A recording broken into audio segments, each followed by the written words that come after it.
Certains l'appellent déjà tout simplement Kerio, du nom de cette terre qui l'a vu naître. Pour les autres, il est le centre hospitalier du Centre-Bretagne, situé au cœur de son territoire de santé et de l'ensemble de sa population. Pôle public-privé, il répond aux besoins des 130 000 habitants du nord du Morbihan et du sud des Côtes-d'Armor. La naissance du CHCB est le fruit d'une union de raisons, celle du centre hospitalier de Pontivy avec celui de Plémel-Oudéac. Objectif, regrouper toutes les activités de soins au même endroit et ainsi réduire les déplacements vers des structures jusqu'alors dispersées sur l'ensemble du territoire. Par cette mutualisation des moyens, le CHCB permet de bénéficier d'un matériel biomédical de pointe dans un bâtiment qui a d'abord été pensé pour rendre le séjour des patients le moins difficile possible.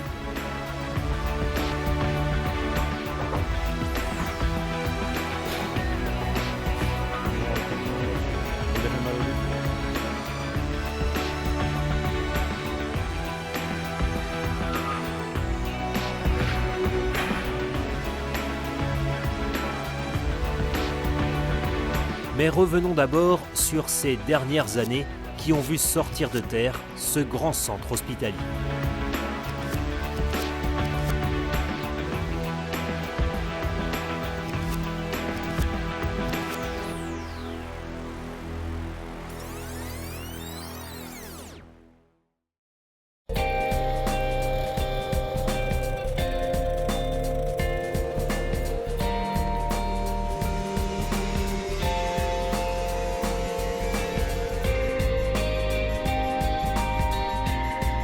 Un équipement de ce niveau technologique regroupant tous les talents médicaux, qu'ils soient publics et privés, à un seul endroit, ça devrait nous permettre de regagner des parts de marché et d'évoluer encore dans les qualités, voire dans l'excellence. Étant donné que c'est le plus gros chantier depuis longtemps, on a l'habitude de dire que c'est le plus gros chantier depuis le château d'Éléran, donc depuis le XVe siècle.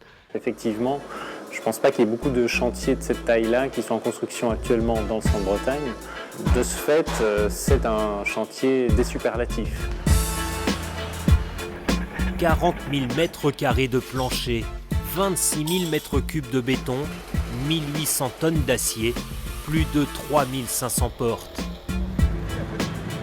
Alors évidemment, il en a fallu du monde pour atteindre ces 190 000 heures nécessaires à la construction de ce nouveau centre hospitalier. Ça donne un peu le tournis, oui.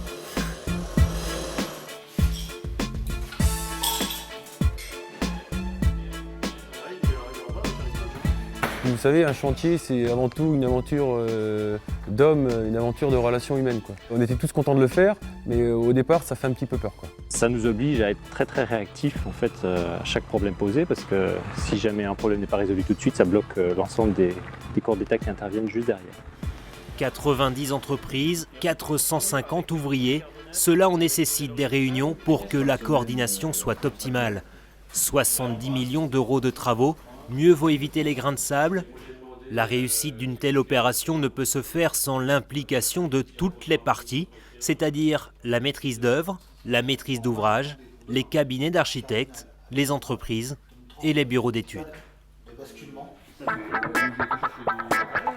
Le gros du chantier, c'est finir ce qu'on appelle la partie HUB1 en appareillage, parce qu'on est en pré-OPR. Après, on passe en HUB2 pour continuer l'appareillage. Et par contre, dans la partie tech, c'est juste en peinture. Difficile de comprendre et même de concevoir 57 000 heures de travaux en électricité.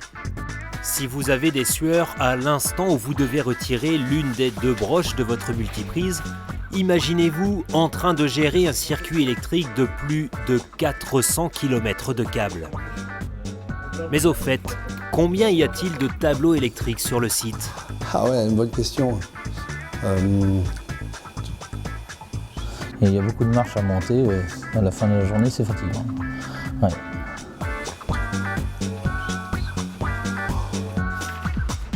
Dès le départ, l'hôpital a souhaité un mode de construction traditionnel en lots séparés. Concrètement, cela signifie la volonté de donner une chance aux entreprises locales pour œuvrer au développement économique du territoire. Voici ces hommes et ces femmes qui ont bâti Querrieux.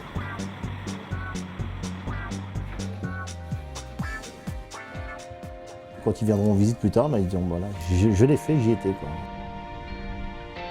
Et la conception du bâtiment est un véritable exploit.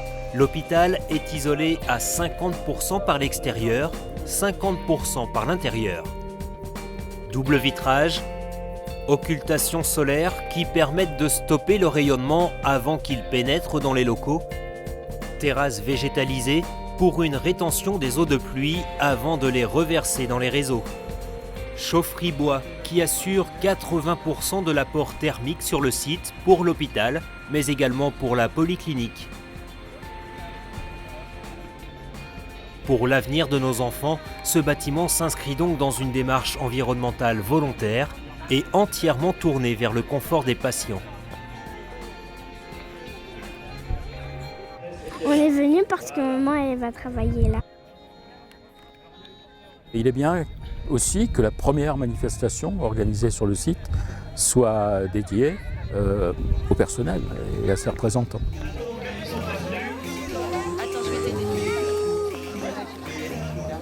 L'identité visuelle, c'est ce qui personnalise le centre hospitalier. Celle du CHCB est cohérente, vivante, attrayante, autant pratique qu'esthétique.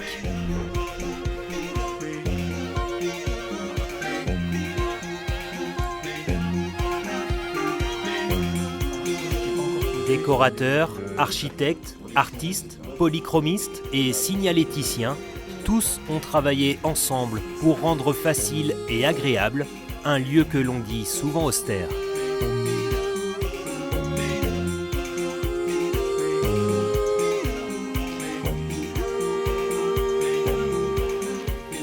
C'est intéressant de travailler sur la globule rouge.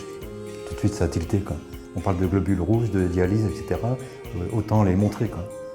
Et c'est plus simple que de faire un truc, un discours en faisant quelque chose d'autre. Et donc là, on regarde, c'est suffisant, pas de discours. Et si je fais ça, en plus, ça fait.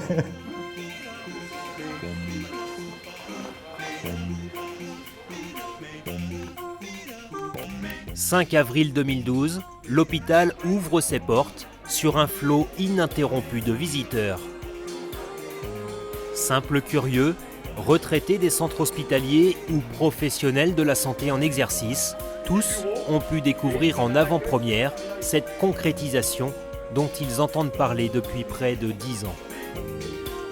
Et quand on vient à la réception avec l'ouvrage fini, le personnel qui est dans le bâtiment, c'est vrai qu'on a une certaine fierté. Quand on voit que les gens après utilisent l'ouvrage fait, c'est vraiment une satisfaction personnelle, quoi. Un hôpital, c'est d'abord des hommes, hein. Le béton, l'enveloppe est importante, mais l'important, ce sont les hommes. Des hommes et des femmes mobilisés pour 3 semaines de déménagement. Organisation minutieuse pour préparer et trier quelques 9000 cartons et plus de 30 000 objets répertoriés. C'est ce que j'appellerais un bordel organisé, quoi. Mais dans la globalité, c'est bien géré quand même. Les urgences ferment à 8h ici, elles ouvrent à 8h à Querrieux. Donc l'équipe de jour arrive à Querrieux aussi, prennent en charge les patients qui vont arriver et aussi les cartons que nous, on leur envoie. Voilà, avec beaucoup d'énergie.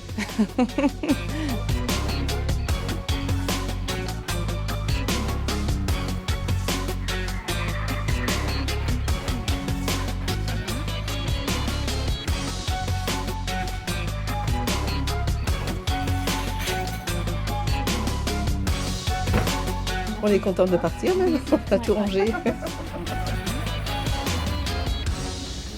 Alors il y a une phase de transition dans le sens où vous avez 2 blocs qui coexistent pendant 48 heures. On continue les urgences sur Gégorel le temps qu'elles arrivent sur Querrieux. À partir du moment où elles sont arrivées ici, nous on est sur les urgences et il faut que la maternité arrive également ici. Donc on a 2 équipes de garde pendant 48 heures sur les 2 sites. Un malade quitte un service une demi-heure plus tard, il est dans le nouveau service. Donc voilà, ça doit être quelque chose de neutre pour le malade. Donc on ne s'est jamais arrêté, ça a été la principale difficulté du déménagement de notre hôpital. Ce matin, j'étais dans les cartons. Je faisais partie du voyage. J'étais à la première, fière de la première, donc je ne connaissais pas les lieux. Pour l'instant, bien, 10 sur 10. Il y a douche dans les chambres, c'est spacieux, c'est clair, rien à dire. Il y a quand même les 2/3 ou en tout cas 60% des équipements qui vont être transférés et on ne transfère pas effectivement des équipements médicaux fragiles comme on transfère un carton de livres.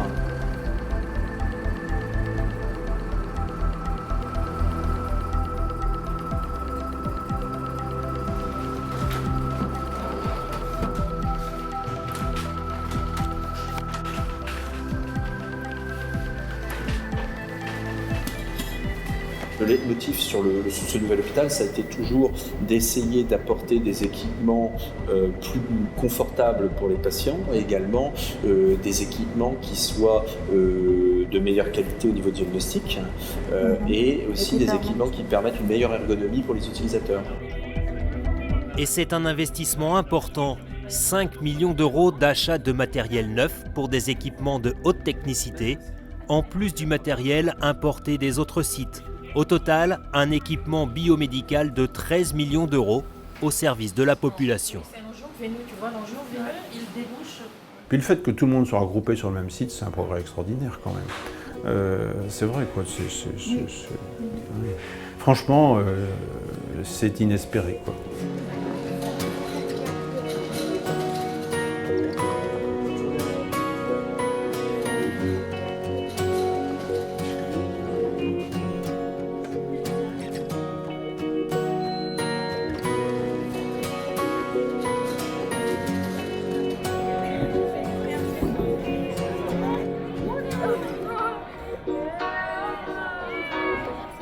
Ce nouvel hôpital va être un phare pour le territoire de santé et je pense qu'il va éclairer sur peut-être d'autres projets.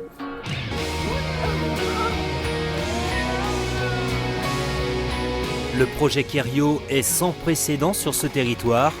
Un nouveau pôle de santé vient de naître, symbole du dynamisme et de l'attractivité du Centre Bretagne.